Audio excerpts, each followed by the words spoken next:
আৰু দুখৰ কথা যে 2003 চনৰ BTC হোৱাৰ পিছৰ পৰা BTCৰ আলমলৈ 17 বছৰ হাগৰা মহিলাৰে ধ্বংস কৰি দিলে BTC অপৰো কোনো স্বাৰ্থ আমাৰ যিখিনি প্ৰাপ্য অধিকাৰ এইখিনি নাপালোঁ আমি 2020 চনত বিটিআৰৰ নাম লৈ আজি 2022 চনলৈকে কিন্তু আমাৰ কোনো অধিকাৰ আজিলৈকে সাব্যস্ত নহ'ল য'ত আমাৰ মাটিৰ অধিকাৰ য'ত আমাৰ ভাষাৰ অধিকাৰ বা অন্যান্য চাকৰি বাকৰি খাই বিভিন্ন অধিকাৰ আমি কোনো ধৰণে পোৱা নাই সবচে ডাঙৰ কথাটো এনেকুৱা আজি এই মুছলপুৰৰ দুৰ্গা মন্দিৰৰ এই প্ৰাংগণত আমি আমাৰ অপৰো গাঁওখিনি কৰ্তন কৰাৰ কাৰণে আজি পুনৰবাৰ আমি ঐক্যবদ্ধভাৱে সংগ্ৰাম কৰিব লগা হৈছে য'ত নেকি BTC সচিবালয়ৰ নিচিনা সেই গেটত আমাৰ অসমীয়া ভাষাটো বিলুপ্ত যদিহে প্ৰকৃতাৰ্থত যদি আমি অসমীয়া হওঁ তে মাননীয় অসমৰ মুখ্যমন্ত্ৰী হিমন্ত বিশ্ব শৰ্মা ডাঙৰীয়াক অনুৰোধ কৰিছোঁ যদি আপোনালোকে BTCত বাস কৰা যদি এই 22 লক্ষ অনাবৰৰ মানুহখিনি যে অসমৰ আইমাতৃ সন্তান বুলি অনুভৱ কৰে অতি সোনকালে 24 ঘণ্টাৰ ভিতৰত BTC সচিবালয়ৰ এই গেটখন অসমীয়া ভাষাটো সংশ্লিষ্ট কৰক 3 নম্বৰ কথাটো হৈছে কি BTCৰ পৰা অৱগাঁও কৰ্তন কৰা যি দফা এই দফাত কেৱল সীমামূৰীয়া দফাখিনি সীমামূৰীয়া গাঁওখিনি কৰ্তন কৰাৰ কথা উল্লেখ কৰিছে এটা কথা স্পষ্ট কথা যে দফাত উল্লেখ কৰা কেৱল 3.2 কক 3.3 দফাটোৱে আমাৰ কাৰণে যথেষ্ট সংখ্যক নহয় কালি যদি সীমামূৰীয়া অঞ্চলত যদি গাঁওবোৰে অকল যদি কৰ্তন কৰে এই ভিতৰত থকা মানুহখিনিক আমাৰ শৰীৰৰ পৰা এটা অংগ কাটি কেনে নিষেধ কৰি আমাৰ পংগু কৰাৰ বাৰে একো নহয় সেয়ে বিটিআৰৰ শ্ৰী প্ৰমোদ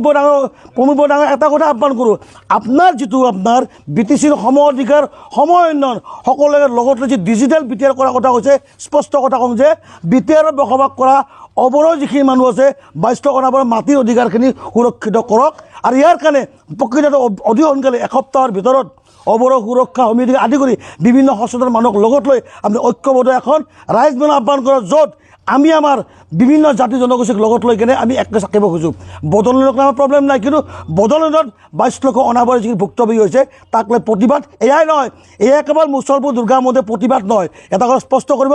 2011 চনৰ নৱেম্বৰ মাহত জন্ম লাভ কৰা অৱৰো সুৰক্ষা সমিতিৰ এইবাৰ প্ৰতিটো কোণে কোণে প্ৰতিটো হীৰাই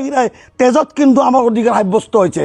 দৰকাৰ হ'লে আমি নিজৰ অধিকাৰ সাব্যস্ত কৰাৰ কাৰণে কেৱল মনোজ দাস বিদ্যুৎ কলিতা সঞ্জয় দাস মহেন্দ্ৰ হীৰা নিশ্চয় ছবি নহয় আমি প্ৰত্যেকজন অৱৰাইজে কিন্তু শ্বহীদ হোৱাৰ কাৰণে প্ৰস্তুত এইবাৰ সবচেয়ে ডাঙৰ কথা এনেকুৱা যে এই BTCত এই সন্ত্ৰাসজনিত কাৰণত আমাৰ শ্বহীদসকল যে শ্বহীদ হৈছিল তাত আমাৰ মুছলিম মানুহখিনি এজনো কিন্তু শ্বহীদক জয়মনাখাত আদি কৰি কিন্তু চৰকাৰে আজি সাহায্য প্ৰদান নকৰে ইয়াত কেৱল মাধৱ ৰাজবংশী আৰু ললিত সম্ৰাট আৰু ব্ৰজেন মহন্তৰ ষড়যন্ত্ৰৰ কাৰণত কেৱল হিন্দুত্বৰ কথা কৈ কিনে আমাৰ মাজত এটা কমিউনেল ক্লেছ আৰম্ভ কৰি আমাৰ BTR পুনৰ বৰ সংঘাতটো সৃষ্টি কৰি তেওঁলোকে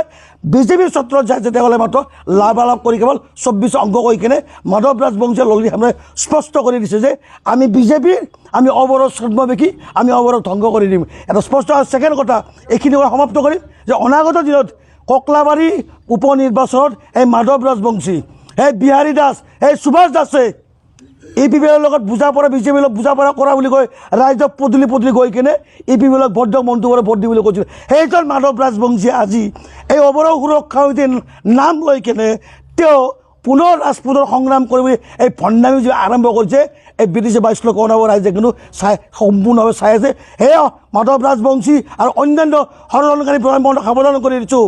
যি ৰাজনীতি কৰে আপোনালোকে BTC বাহিৰত কৰক যদি এনেকুৱা ৰাজনীতি BTCত কৰি তেনে মন কৰিব ৰাইজে খেদি আপোনালোকে ইয়াৰ পৰা কিন্তু BTC বাহিৰ কৰি দিব এই ক্ষেত্ৰত এটা কথা কৈছে প্ৰমোদ বৰডাঙৰীয়া এটা কথা স্পষ্ট কথা কওঁ যে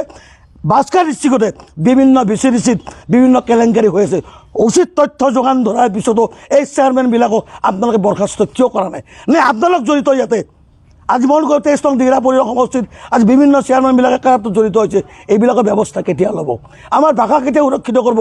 আমাৰ মাটি সুৰক্ষিত কেতিয়া কৰিব গতিকে এই BTR অফিচত প্ৰমোদ বৰডাঙৰীয়াক এটা আহ্বান কৰিছোঁ যে আপোনাৰ সম অধিকাৰ সমবিকাশ আৰু ডিজিটেল BTRৰ অংশস্বৰূপ BTR অৱৰ মানুহখিনিক আমাৰ মাটি আমাৰ ভাষা আমাৰ চৰকাৰী চাকৰি বিভিন্ন সুবিধাখিনি আমাক প্ৰণয়ন কৰক তেতিয়াহ'লে আমি প্ৰমোদ বৰক যিকোনো মানুহলৈ সহযোগ কৰাৰ কাৰণে আপত্তি নাই কিন্তু আমাৰ অধিকাৰখিনি সাব্যস্ত হ'ব